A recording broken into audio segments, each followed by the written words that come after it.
গল্পের বাক্স চ্যানেলে আপনারা শুনছেন গজেন্দ্র কুমার মিত্রের লেখা একটি উপন্যাস মনে ছিল আশা। আজ শুনবেন উপন্যাসটির দ্বিতীয় পর্ব। আর গল্প পাঠে আমি আপনাদের সঙ্গে থাকব রোমানা নূপুর। বাহিরের দিকে চাহিয়া থাকিতে থাকিতে বোধ করি তন্দ্রায় আসিয়াছিল। সহসা চমক ভাঙিল পাশের ভদ্রলোকটির ডাকে। ও মশাই, শুনছেন? মশাই? তবে কি সে ভুল শুনিতেছে? অমল বিহবল দৃষ্টিতে তাহার দিকে চাহিয়া রহিল, জবাব দিতে পারিল না। তিনি পুনশ্চ কহিলেন, রাগের মাথায় কি বলতে কি বলে ফেলেছি ভাই, রাগ করবেন না যেন।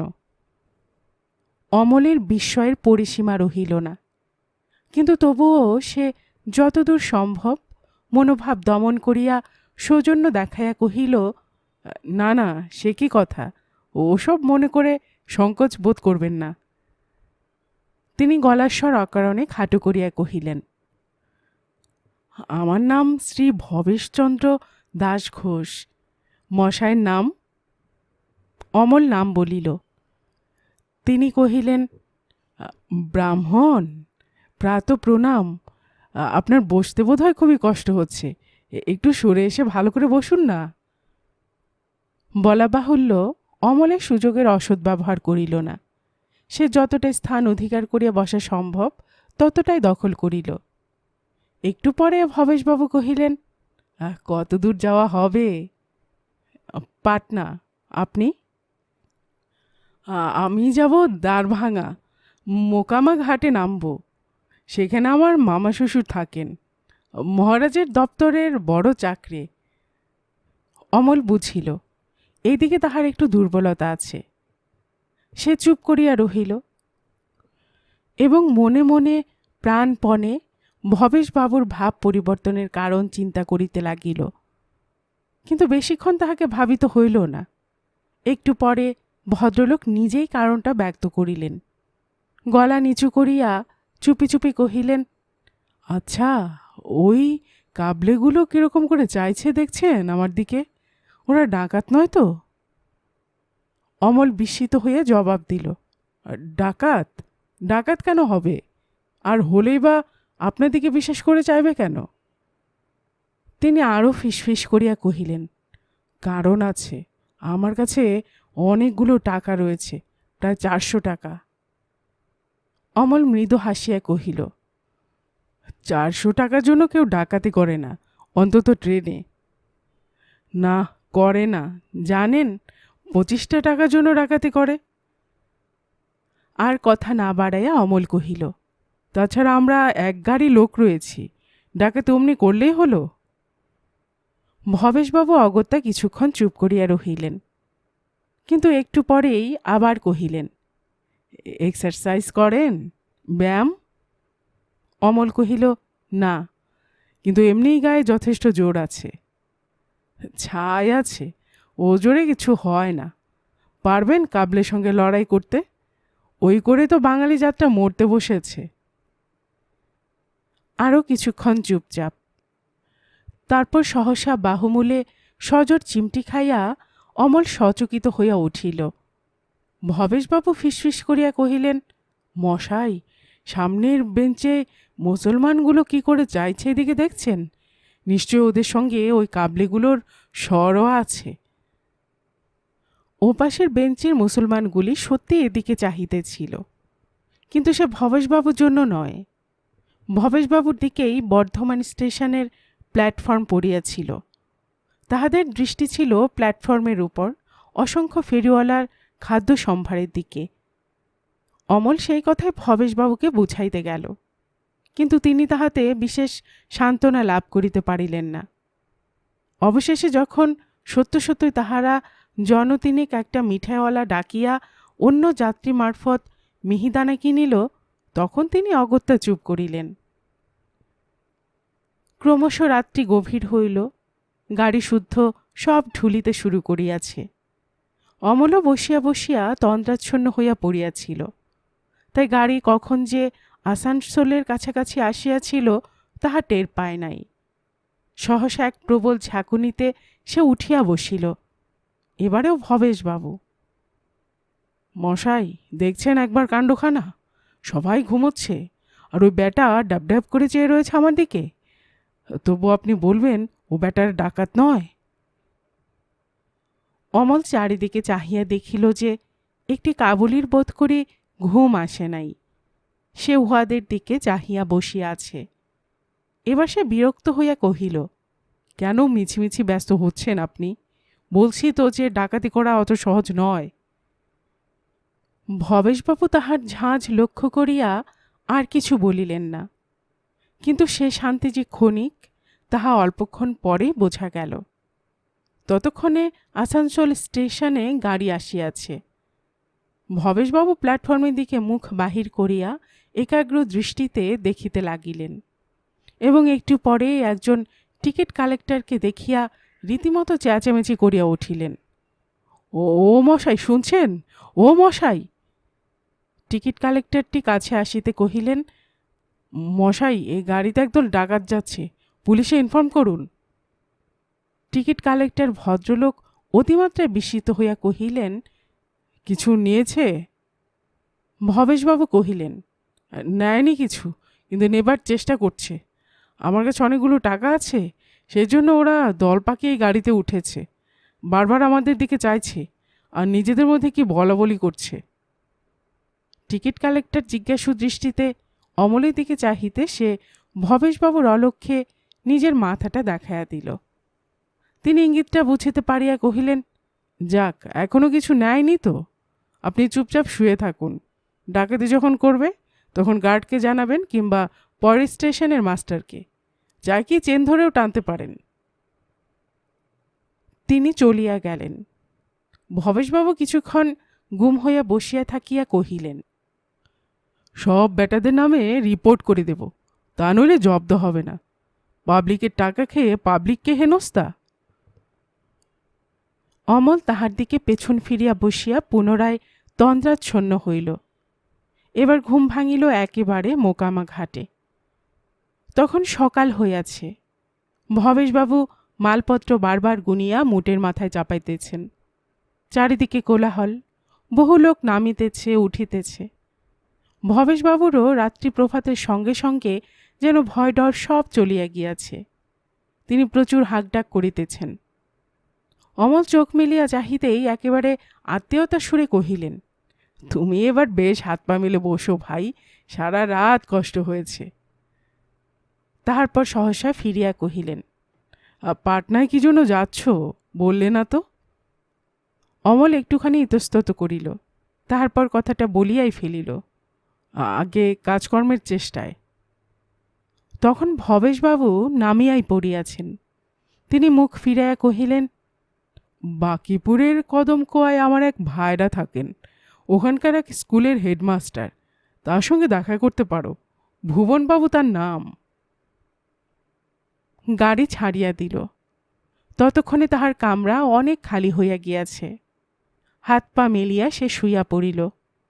বহুক্ষণ বসিয়া থাকিয়া তাহার মেরুদণ্ডে যন্ত্রণা শুরু হইয়াছে, হাত পা কনকন করিতেছে। শুইয়া একটু আরাম হইল বটে, কিন্তু ঘুম আর আসিল না। গতরাত্রে সামান্য খাদ্য বহুক্ষণ পরিপাক হইয়া গিয়াছে। ক্ষুধায় এখন বেশ তাহার নাড়িতে পাক দিতেছে, কিন্তু পকেটে সামান্য কয়েকানা পয়সার সম্বল। খাবার কিনিয়া খাইতে তাহার সাহস হইল না। পাটনায় গিয়া কোথায় আশ্রয় পাইবে, কতদিনে পাইবে, কিছুই জানা নেই। কোনো পরিচিত লোক পর্যন্ত সেখানে নেই। কাজ যদি না জোটে তো সত্য সত্যই ভিক্ষা করিতে হইবে, কিংবা শেষ পর্যন্ত নাটকীয়ভাবে আত্মহত্যা। এমনি সব এলোমেলো কথা ভাবিতে ভাবিতে কোন এক সময় দেখা গেল গাড়ি পাটনা জংশনে থামিয়াছে। অমলের এই প্রথম বিদেশে আসা নয়। কলিকাতায় যেদিন প্রথম আসে সেদিনই সে অভিজ্ঞতা হইয়া গিয়াছে, কিন্তু তবুও সে খানিকটা বিহ্বলভাবে দাঁড়াইয়া রহিল। চারিদিকের এই অপরিচিত জনতা আজ তাহার চোখে একান্ত নির্মম বলিয়া বোধ হইল। ইহাদের কাছ হইতে কোনো প্রকার দয়ামায়া পাইবার আশা করাও হাস্যকর। মিনিট 5 পরে সে অবশিষ্ট যাত্রীদের পেছনে পেছনে পুল পার হইয়া স্টেশনের বাহিরে আসিল। তারপর এক্কাওয়ালা ও বাসওয়ালাদের ভিড় ঠেলিয়া শেষ পর্যন্ত শহরের পথে আসিয়া পড়িল। সেখানে জন 3-4 লোককে জিজ্ঞাসা করিতে কদমকুয়ার খবরও পাওয়া গেল। সেখানে গিয়া যে সে কি করিবে, কোথায় কাহার কাছে কি সাহায্য চাহিবে, সে ধারণা তাহার মাথার মধ্যে ছিল না। কিন্তু তবুও এই সম্পূর্ণ অপরিচিত স্থানে যাহা হোক একটিমাত্র লোকের সন্ধান যখন পাওয়া গিয়াছে, তখন সেইটিকে সে প্রাণপণে অবলম্বন করিল। কদমকুয়ায় ভুবনবাবুর বাসা খুব অপরিচিত নহে। একটি ভদ্রলোককে প্রশ্ন করিবা মাত্র তিনি বলিয়া দিলেন। সে কম্পিত বক্ষে বাড়িটির সামনে আসিয়া কিছুক্ষণ চুপ করিয়া দাঁড়াইল। সাধারণ একটি দোতলা বাড়ি, সম্মুখে একটুখানি মাত্র হাতা, কিন্তু ইতস্তত করা তাহার সেজন্য নয়। বাগানের সামনে বারান্দায় খুব সম্ভব গৃহস্বামী নিজেই বসিয়া আছেন। তাহাকে দেখিয়াই সে চুপ করিয়া দাঁড়াইল।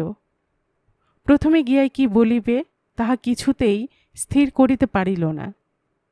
অন্য কোথাও সাহায্যের কথা বলিবে না সোজাসুজি গৃহস্থালীর চাকুরির কথা পারিবে, মিনিট খানেক সেই কথা চিন্তা করিয়া শেষে এক প্রকার মরিয়া হইয়াই ঢুকিয়া পড়িল। অত্যন্ত ক্ষীণজীবী একটি ভদ্রলোক, দেখিলেই মনে হয় বছর 30 ডিসপেপসিয়া তাহার দেহে পোষা আছে। নাকে চশমা লাগাইয়া একটা বেতের চেয়ারে বসিয়া কাগজ পড়িতেছেন। অমল শুষ্ক মুখে নমস্কার করিয়া দাঁড়াইবা মাত্র তিনি কাগজ হইতে মুখ তুলিয়া প্রশ্ন করিলেন, কোন সাবজেক্টে ফেল করেছ? এত দেরি বা কেন? অমল প্রথমটা কিছুক্ষণ হতভম্ব হইয়া চাহিয়া থাকিয়া কহিল, আগে ফেল তো করিনি। ভুবনবাবু অত্যন্ত চটিয়া গেলেন। কহিলেন, করনি কিরকম? এক্সামিনাররা সব অমনি ফেল করিয়া দিলে বুঝি, হিংসে করে? অমল আরও আশ্চর্য হইয়া গেল। বার কতক ঢোক গিলিয়া বলিল, তারাও ফেল করাননি তো। ভুবনবাবু ধমক দিয়া বলিলেন, ইডিয়ট, তুমিও ফেল করনি, এক্সামিনাররাও ফেল করিয়ে দেননি, তবে তুমি আবার ভর্তি হতে এসেছ কেন শুনি? অমল ঘামিয়া নাহিয়া উঠিল, কিন্তু ইতিমধ্যে তাহার সৌভাগ্যক্রমে ওধারের চিকের পর্দাটা সরাইয়া বারান্দায় অবতীর্ণা হইলেন ভুবনবাবুর স্ত্রী।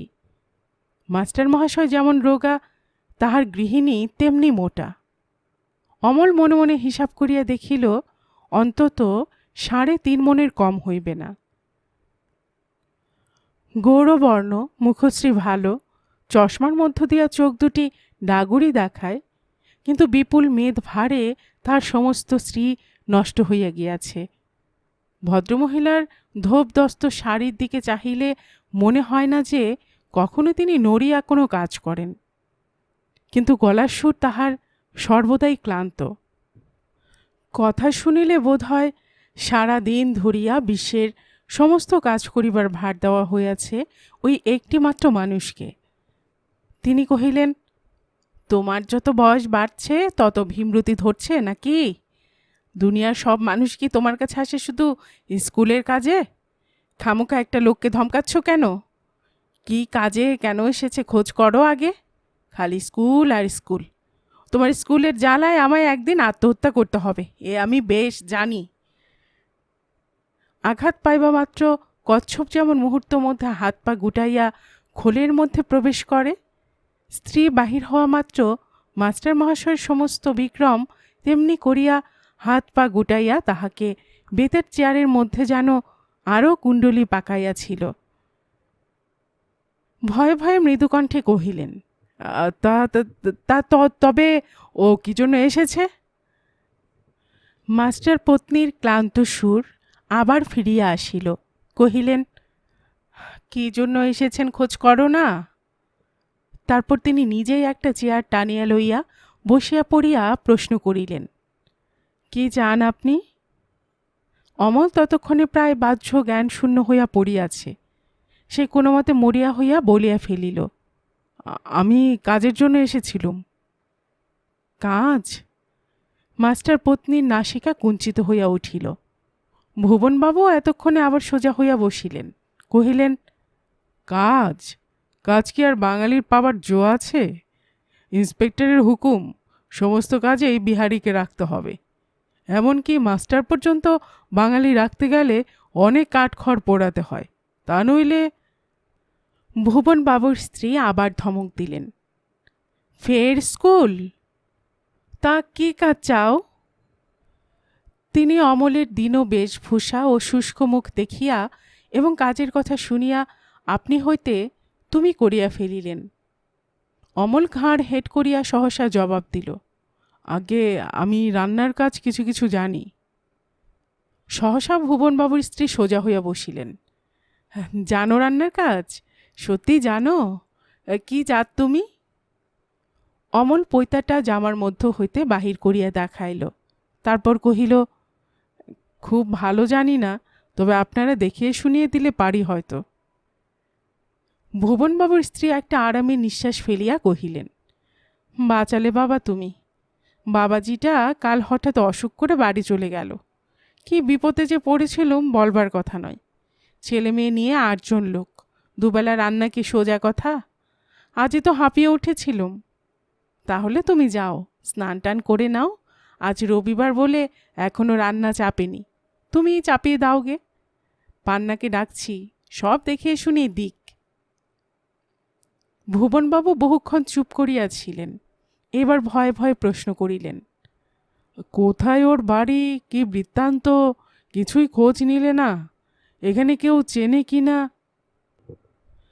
পাছে ঠাকুরটি হাতছাড়া হইয়া যায়, এই ভয়ে মাস্টার পত্নী রাজবালার ভ্রু কুঞ্চিত হইয়া উঠিল। কিন্তু ভুবনবাবুর কথাগুলো নাকি অত্যন্ত ন্যায়সঙ্গত, তাই তিনি কথা কহিতে পারিলেন না। অমলেরও মুখ শুকাইয়া উঠিল, সে খানিকটা মাথা চুলকাইয়া জবাব দিল, বাড়ি আমার বাংলাদেশেই, কলকাতায় অনেক দিন ছিলুম। রাজবালা কহিলেন, এখানকার খবর দিলে কে? ভুবনবাবু কহিলেন, কোনো স্কুলের মাস্টার টাস্টার বোধ হয়, কিংবা কোথাও ছাত্র। আবার স্কুল? ভুবনবাবু ভয়ে চুপ করিয়া গেলেন। অমল কহিল, ভবেশবাবু আমাকে এখানে পাঠিয়েছেন, তিনি আমাকে চেনেন। রাজবালা যেন ধরে প্রাণ পাইলেন, কহিলেন, হলো তো, জামাইবাবু চেনেন, তিনিই পাঠিয়েছেন। তোমার সব তাতেই। অর্থাৎ অমল বহাল হইল। চাকর পান্নু কলঘর দেখাইয়া দিল, তারপর রান্নাঘর। উনানে সকালে আগুন পড়িয়াছিল, খুব সম্ভব চায়ের জন্য। কিন্তু গৃহিণীর অত্যধিক আলস্যবশত তাহাতে বার 2-3 শুধু কয়লাই পড়িয়াছে, রান্না এখনো চাপে নাই। একে অচেনা ঘর, তাহাতে ঠিক রান্না করা বলিতে যাহা বোঝায় রীতিমতোভাবে তাহা অমল কখনো করে নাই। সুতরাং সে অত্যন্ত বিব্রত হইয়া পড়িল। ব্যাপারটা যত সহজ বলিয়া পূর্বে বোধ হইয়াছিল, এখন আর ততটা সহজ লাগিল না। কিন্তু একটু পরেই স্বয়ং রাজবালা আসিয়া রান্নাঘরে রোয়াকে বসিয়া তাহাকে রক্ষা করিলেন। তিনি মিনিট খানেক এটা ওটা নির্দেশ দিয়াই বলিয়া উঠিলেন, ও হরি, তুমি যে কিছুই জানো না দেখছি। কিন্তু তাহাতে তিনি বিশেষ অসন্তুষ্ট হইলেন বলিয়াও বোধ হইল না, বরং তাহাকে যে উনানের ধারে আগুন তাত সহ্য করিতে হইল না, এই কৃতজ্ঞতায় তিনি ধৈর্য সহকারে বসিয়া বসিয়া সমস্ত দেখাইয়া দিলেন। এমনকি ছেলে মেয়েদের ও স্বামীর খাওয়ার সময়ও বসিয়া থাকিয়া কিভাবে পরিবেশন করিতে হয় তাহা বলিয়া দিলেন। অমল কোনো মতে সমস্ত কাজ সারিয়া বেলা 3টার সময় আরেকবার স্নান করিয়া নিজে 2টি মুখে দিল। তারপর নিজের নির্দিষ্ট স্থানটিতে একটি মাদুর বিছাইয়া শুইয়া পড়িল। গত 3-4 ঘণ্টার পরিশ্রমেই যেন তাহার দম বন্ধ হইয়া আসিয়াছিল।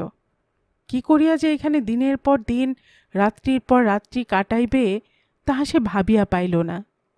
অথচ কপর্দকশূন্য অবস্থায় এই নিরাপদ আশ্রয় এবং নিশ্চিত আহার্য ছাড়িয়া অপর কোথাও যাইবার কথা সে কল্পনা পর্যন্ত করিতে পারিল না। নিজের এই অদ্ভুত জীবনযাত্রা ও পরিণতির কথা ভাবিতে ভাবিতে একটা নিদারুণ মানসিক অবসাদের মধ্যেই তাহার চক্ষু 2টি একসময় বুজিয়া আসিল। বেলা 5টা বাজিতে না বাজিতেই আবার তাহার ডাক পড়িল, চা করিতে হইবে, তৎসহ হালুয়া ও পাঁপড় ভাজা, তারপর রাত্রির খাবার। একদিন সে ভাবিত যে তাহার বাবা মাসিক 25 টাকা মাহিনাতে গ্রামের মাইনর স্কুলে সারা জীবন কাটাইলেন কি করিয়া। আজ সে পাঁপড় ভাজিতে ভাজিতে ভাবিতে লাগিল যে গ্রামের স্কুলের সে মাস্টারিটা এখনও খালি আছে কিনা, এবং কোনো মতে এখনও দেশে ফিরিয়া যাওয়া যায় কিনা। কিন্তু সে দুরাশা, এখানকার এই জীবনই তাহাকে যাপন করিতে হইবে, হোক তাহা কষ্টসাধ্য, কিন্তু নিরাপদ এবং নিশ্চিন্ত তো বটে। দিন দুই কাজ করিবার পরেই অমল পরিবারটিকে চিনিয়া লইল। ভুবনবাবু বেচারি স্কুলের বাহিরের পৃথিবীর সঙ্গে পরিচিত হইবার কোনো সুযোগ জীবনে কখনো পান নাই, আর কিছুই তিনি জানেন না। তাহার নিজের অত্যাবশ্যক জিনিসগুলি সম্বন্ধেও তাহার ধারণা অস্পষ্ট। পরিধেয় পেন্টুলুনটা ময়লা হইয়াছে, কি আরও একদিন তাহা পরিয়া স্কুলে যাওয়া যাইবে, তাহা রাজবালাকে দেখাইয়া লইতে হইত। কবে তাহার শরীর খারাপ বোধ হইতে পারে, এ কথাটা পর্যন্ত স্ত্রীর নিকট হইতে না জানিলে তিনি বুঝিতে পারিতেন না। কিন্তু পারিবারিক ও ব্যক্তিগত ব্যাপারে তিনি যতই দুর্বল হন, স্কুলের ব্যাপারে তিনি অতিশয় দৃঢ় ছিলেন। তাহার বিশ্বাস ছিল যে একটি দিনও যদি তিনি স্কুলে অনুপস্থিত থাকেন, তো স্কুলটি সেই দিনই অচল হইয়া যাইবে, এবং সেইটি হইবে পৃথিবীর ইতিহাসে সর্বাপেক্ষা শোচনীয় ঘটনা। সুতরাং তিনি রাজবালার সমস্ত অনুজ্ঞায় নির্বিচারে পালন করিতেন, কেবল স্কুলে কামাই করিবার কথা ছাড়া। ভদ্রলোক সংসার ও পৃথিবীর কোনো খবর রাখিতেন না। কিন্তু পারিবারিক ও ব্যক্তিগত ব্যাপারে তিনি যতই দুর্বল হন, স্কুলের ব্যাপারে তিনি অতিশয় দৃঢ় ছিলেন। তাহার বিশ্বাস ছিল যে একটি দিনও যদি তিনি স্কুলে অনুপস্থিত থাকেন, তো স্কুলটি সেই দিনই অচল হইয়া যাইবে, এবং সেইটি হইবে পৃথিবীর ইতিহাসে সর্বাপেক্ষা শোচনীয় ঘটনা। সুতরাং তিনি রাজবালার সমস্ত অনুজ্ঞায় নির্বিচারে পালন করিতেন, কেবল স্কুলে কামাই করিবার কথা ছাড়া। ভদ্রলোক সংসার ও পৃথিবীর কোনো খবর রাখিতেন না। বাড়িতে যখন থাকিতেন, স্কুলের কাজেই ব্যস্ত থাকিতেন, এবং কোনো লোক আসিলে তাহার বক্তব্য প্রায় জোর করিয়া থামাইয়া দিয়া স্কুলের উন্নতিকল্পে সম্প্রতি তিনি যেসব নতুন পরিকল্পনা করিয়াছেন তাহাই শুনাইতে বসিতেন। সুতরাং সংসার ও সাংসারিক যাহা কিছু, সে সকলেরই সর্বময়ী কর্ত্রী ছিলেন রাজবালা। তিনি সত্য সত্যই অলস নন। স্বামী ও পুত্রকন্যার স্বাচ্ছন্দ্যের সমস্ত ব্যবস্থাই সুচারুরূপে করিবার ক্ষমতা তাহার আছে, কিন্তু একটিমাত্র দুর্বলতাকে তিনি কিছুতেই ছাড়িতে পারেন না, সেটা তাহার আভিজাত্য প্রদর্শন। কদমকুয়ার অতি আধুনিকা অ্যাডভোকেট পত্নীদের সহিত তাই সমানভাবে গলা মিলাইয়া ক্লান্ত সুরে তাহাকে কথা কহিতে হয়, এবং কিছুতেই তিনি রান্নাঘরে যাইতে চান না। শুধু তাহাই নয়, তাহার ছেলে মেয়েদের মানুষ করিবার যে প্রণালী তিনি অনুসরণ করেন, তাহার মধ্যেও ওই শ্রেণীর একটা বাহ্য আভিজাত্যের সুরই হইতেছে প্রধান। ছেলেমেয়েদের সংখ্যা তাহার খুব কম নয়, সর্বশুদ্ধ 7টি। বড় মেয়েটি ক্লাস 9-এ পড়ে, বয়স 15-16। তাহার পরে 3টি ছেলে ও 3টি মেয়ে। সর্বকনিষ্ঠাটি দুগ্ধপোষ্য। লোক বেশি হইলেও ঝঞ্ঝাট খুব বেশি নয়, কিন্তু আমাদের দেশে সাধারণ পারিবারিক যত্নের মধ্যে মানুষ হয়েছে যে ছেলে এবং লেখাপড়া শিখিয়াছে, তাহার পক্ষে আগুনের তাতে গিয়া প্রত্যহ 2 বেলা রান্না, 10-12টি লোককে খাওয়ানো অত্যন্ত কঠিন ব্যাপার। তাহাও হয়তো সহ্য হইত, কিন্তু তাহার সহিত রাজবালার আভিজাত্যের ঠেলা একেবারে অসহ্য। কিন্তু দিন 15 কাজ করিবার পরে 1 মাসের মাহিনা হস্তগত হইবা মাত্র কাজ ছাড়িবার একটা কল্পনা যখন মাথায় আনাগোনা করিতেছে, তখন সহসা এক অঘটন ঘটিয়া গেল। ব্যাপারটা বলি। ভুবনবাবুর বড় মেয়ে জ্যোৎস্না একদিন ভেতরের উঠানে একটি টেবিলে বসিয়া পড়াশোনা করিতেছিল। সেই সময় কি একটা তরকারি চাপাইয়া অমলও সেখানে পায়চারি করিতেছে। হঠাৎ তাহার নজরে পড়িল জ্যোৎস্না অ্যালজেব্রার সামান্য একটা প্রবলেম লইয়া হিমশিম খাইতেছে। অঙ্কশাস্ত্রটা অমলের কাছে চিরদিনই সহজ এবং প্রিয়, সুতরাং ওই উত্তরটা বলিয়া দেবার জন্য যে সে চঞ্চল হইয়া উঠিবে ইহা স্বাভাবিক। সে বহুক্ষণ নিজেকে সামলাইয়া রাখিয়া শেষ পর্যন্ত এক সময়ে ভুলিয়া গেল যে সে পাচক ব্রাহ্মণ মাত্র।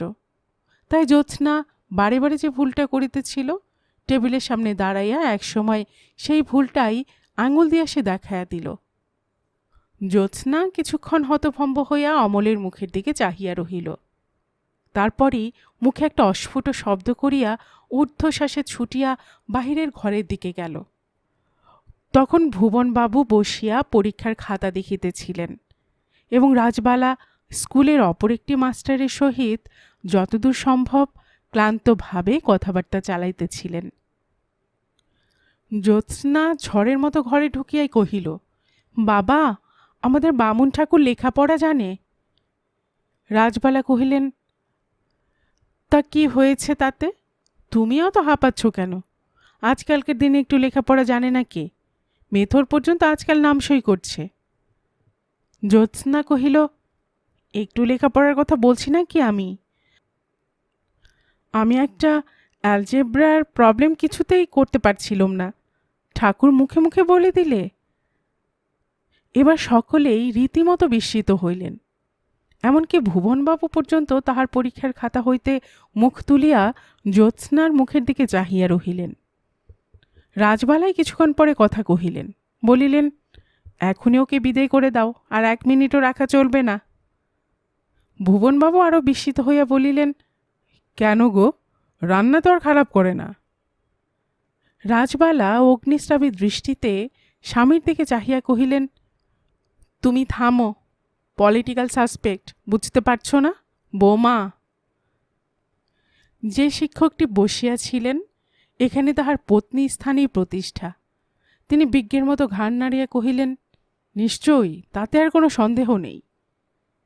ভুবনবাবু বোধ করি জীবনে এই দ্বিতীয়বার কি তৃতীয়বার স্ত্রীর কথার প্রতিবাদ করিলেন। কহিলেন, না না, বোমার চেহারা আলাদা, এর পলিটিক্সে যাবার মতো চেহারাই নয়। রাজবালা জবাব দিলেন, হ্যাঁ নয়, তুমি তো সবই জানো। আচ্ছা কই, ডাক দেখে ওকে, জিজ্ঞেস করে দেখা যাক।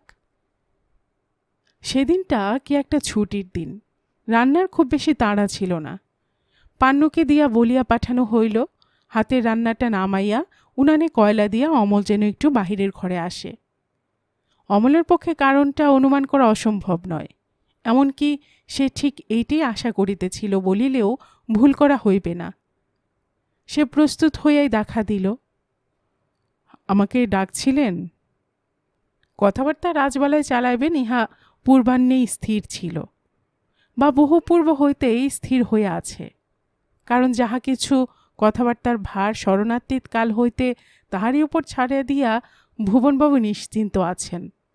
সুতরাং রাজবালাই কথা কহিলেন, খুকি বলছিল তুমি নাকি তাকে পড়া বলে দিয়েছ? অমল বিনতভাবে কহিল, আগে না, পড়া ঠিক নয়, একটা প্রবলেম পারছিল না তাই। তুমি অ্যালজেব্রা জানো? কিছু কিছু জানি। তুমি কতদূর পড়াশুনো করেছ? ম্যাট্রিক পাস করেছিলুম। কই, এতদিন সে কথা বলনি তো? আপনারা তো কোনোদিন পড়াশোনার কথা জিজ্ঞাসা করেননি। কিছুক্ষণ সকলেই চুপ করিয়া রহিলেন। সহসা যে এভাবে অমল জবাব দিবে তাহা বোধহয় কেউই আশা করেন নাই। একটু পরে ভুবনবাবু প্রশ্ন করিলেন, কোন ডিভিশনে ম্যাট্রিক পাস করেছিলে? ফার্স্ট ডিভিশনে, 3টে লেটার ছিল। কোন স্কুল থেকে দিয়েছিলে? রাজবালা এবার পুনরায় নিজের হাতে রশি তুলিয়া লইলেন। স্বামীকে ধমক দিয়া কহিলেন, ফের স্কুল? কাজের কথার সময় যদি তুমি আবার স্কুলের কথা তোলো, আমি মাথা খুঁড়ে মরব। তা তুমি লেখাপড়া শিখে কাজ করতে এলে কেন? অমল তেমনি আনত মুখে জবাব দিল, কি কাজ করব বলুন? অন্য কোনো কাজের জন্য এলে কি আপনারা অত সহজে দিতেন? না, লেখাপড়া কোনো কাজে আসতো। ম্যাট্রিক পাস করে দেশ থেকে এসেছি প্রায় 2-3 হলো। কি কাজ করব বলুন? অন্য কোনো কাজের জন্য এলে কি আপনারা অত সহজে দিতেন? না লেখাপড়া কোনো কাজে আসতো? ম্যাট্রিক পাশ করে দেশ থেকে এসেছি প্রায় বছর 2-3 হলো। কলকাতা থেকে টিউশনি করে বা অন্য কোনো কাজ করে পড়াশুনো করব এমনি ইচ্ছে ছিল, কিন্তু কিছুতেই কিছু করতে পারলুম না। শেষে যখন দুমুঠো ভাতও বন্ধ হলো, তখনই বাধ্য হয়ে এই চেষ্টা করলুম। কলকাতা থেকে এ কাজ করতে গেলে লজ্জা করতে বলে এখানে চলে এলুম। ভবেশবাবুর সঙ্গে কোথায় আলাপ হলো? ট্রেনে। কাজ খুঁজছি শুনে তিনি এই সন্ধান দিলেন। একটুখানি চুপ করিয়া থাকিয়া রাজবালা পুনশ্চ প্রশ্ন করিলেন, পলিটিক্যাল ব্যাপারে কোনো দিন মাতামাতি করেছ? মানে বোমা বোমা তৈরি করেছ? আগে না। তুমি যে সত্যি কথাই বলছো তার প্রমাণ কি? কি করে জানবো আমরা? কলকাতায় যেখানে যেখানে পড়াতুম তাদের ঠিকানা দিচ্ছি, চিঠি লিখে দেখুন। মেসের ঠিকানাও দিতে পারি, তবে সেখানে একটা বিপদ আছে। তারা কিছু টাকা পাবেন আমার কাছ থেকে। আমার ঠিকানাটা তাদের না জানানোই ভালো। রাজবালা আরও খানিকটা চুপ করিয়া থাকিয়া আদেশ করিলেন, আচ্ছা তুমি যাও। তাহার পর প্রশ্ন উঠিল, এখন কর্তব্য কি? অমল এই সকল জবাবদিহির জন্য পূর্বেই প্রস্তুত হইয়া মনে মনে রিহার্সাল দিয়া আসিয়াছিল বলিয়া কথাগুলি ঠিক বিশ্বাসের উপযোগী করিয়াই বলিয়াছিল। সুতরাং অল্প একটু বাদানুবাদের পর স্থির হইল যে আর যাহাই হোক, ছোকরার কথাবার্তা শুনিয়া সে সত্য কথা বলিয়াছে বলিয়াই বোধ হয়। কিন্তু এক্ষেত্রে তাহাকে দিয়া রান্না করানোই বা চলে কি করিয়া? ভুবনবাবু তখন কহিলেন, আমাদের ছেলে মেয়েগুলোকে পড়ানোর জন্য যে একজন মাস্টার রাখবো ভাবছিলুম, সেই কাজটাই ওকে দিলে কি হয়? যে শিক্ষকটি বসিয়াছিলেন তাহার মুখ কালি হইয়া উঠিল, কারণ তিনি ওই উদ্দেশ্যেই কিছুকাল যাবৎ রাজবালার কাছে হাঁটাহাঁটি করিতেছিলেন। কিন্তু রাজবালা খুশি হইয়া কহিলেন, সেই বেশ কথা, সকাল বিকেল পড়াতেও পারবে, ছেলে মেয়েগুলোকে চোখেও রাখবে, এখন খাওয়া থাকা আর সামান্য কিছু দিলেই চলবে। সেই ব্যবস্থায় স্থির হইয়া গেল। সেই দিনই পূর্বেকার বাবাজিকে ডাকিয়া পাঠানো হইল এবং অপরাহ্নকালে অমলকে জানাইয়া দেওয়া হইল যে আগামীকাল হইতে সে যেন ছেলে মেয়েদের পড়াশুনোর ভার গ্রহণ করে এবং সেজন্য তাহাকে আহার ও বাসস্থান ছাড়াও মাসিক 10টি করিয়া টাকা দেওয়া হইবে। নতুন ব্যবস্থায় অমলের দিন ভালোই কাটিতে লাগিল। আহার ও জলযোগের ব্যবস্থা ভালো। ছেলে মেয়েগুলি খুব গাধা নয়, সুতরাং পরিশ্রম করিতে হয় কম। পড়ানো ছাড়া অবশ্য আরেকটি কাজ তাহার বাড়ি আছে, সেটি রাজবালার জন্য কিছু কিছু শৌখিন বাজার করা। তাহার পছন্দ ভালো এবং দরদস্তুর করিতে পারে। এই দুটি মহৎগুণের পরিচয় পাইয়া রাজবালা এই কাজের ভারটি সম্পূর্ণরূপে তাহার উপর ছাড়িয়া দিয়াছেন এবং তাহাকে সত্য সত্যই স্নেহের দৃষ্টিতে দেখিতে শুরু করিয়াছেন। প্রথম প্রথম 2-4 দিন অসুবিধা হইয়াছিল পাড়ার মেয়েদের জন্য। রাজবালার মারফত এমন রসালো সংবাদটা প্রচার হইবা মাত্র প্রত্যহ দ্বিপ্রহরে অসংখ্য নারী সমাগম হইতে লাগিল।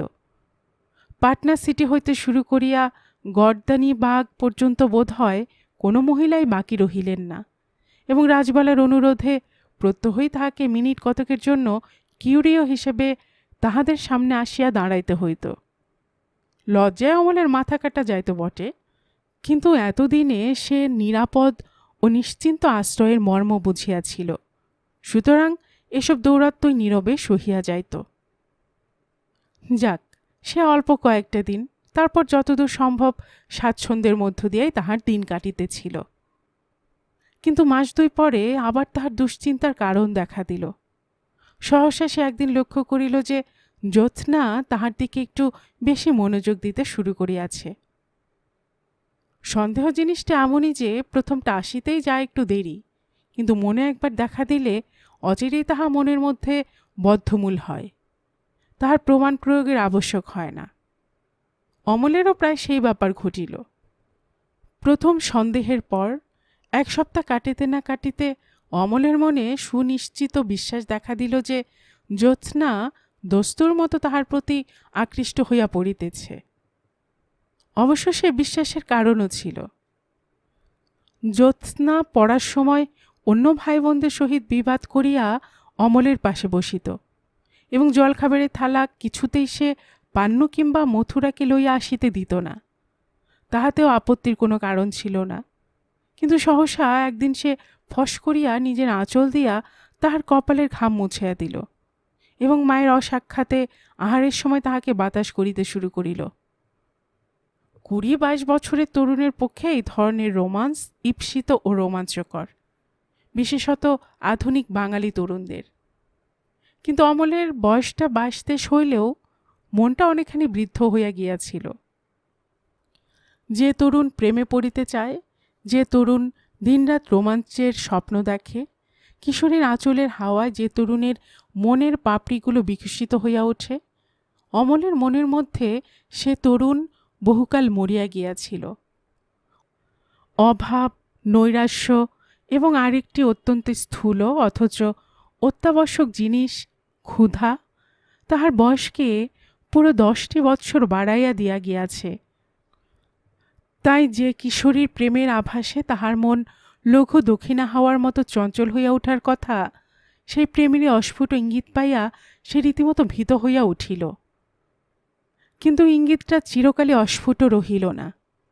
সহসা একদিন সকলে স্কুলে চলিয়া যাইবার পর দ্বিপ্রহরে বিশ্রাম করিতে আসিয়া সে বালিশের তলায় একটা চিঠি পাইল। স্কুলের রুল টানা খাতা হইতে একখানা পাতা ছিঁড়িয়া লইয়া 2 পৃষ্ঠায় সুদীর্ঘ চিঠি লেখা হইয়াছে।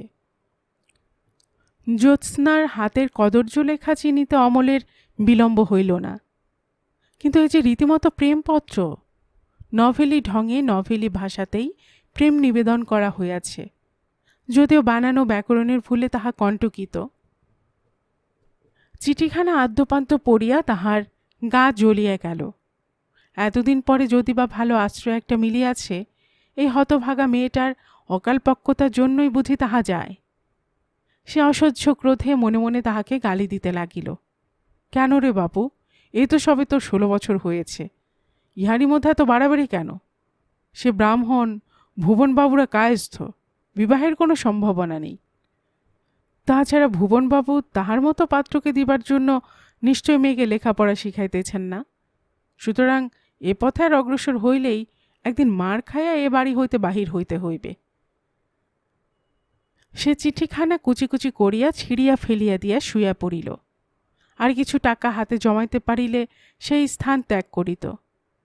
কিন্তু পাইয়াছে আজ অবধি মাত্র 20টি টাকা। তাহার মধ্য হইতে জামা কাপড় ও শতরঞ্জি চাদর প্রভৃতিতে প্রায় 8টি টাকা খরচ হইয়া গিয়াছে। 12 টাকা সম্বল করিয়া কোথায় যাওয়া যায়? আর 3টি দিন কাটাইতে পারিলে আরও 10টি টাকা পাওনা হয় বটে, কিন্তু তাহাতেই বা কয়দিন?